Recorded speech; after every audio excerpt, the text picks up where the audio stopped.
What's up everyone? So mao diri na tong day 2 karon sa tong work immersion. Wa ta ka day 1 gahapon kay wa ta ka video guys. So karon ato ta sa lugar nga syempre wala mo lain sad. Ato ta sa atong gi-assign guys which is diri sa munisipyo. So karon naabot na ta diri.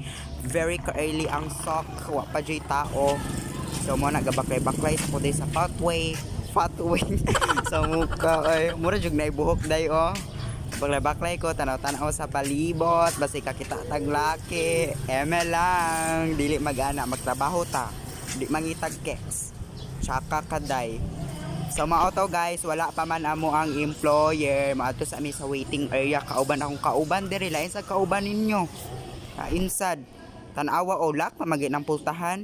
Tarong taha. Maato mi sa waiting area. Asa di akong isa kauban. Tora. Maato mi sa waiting area.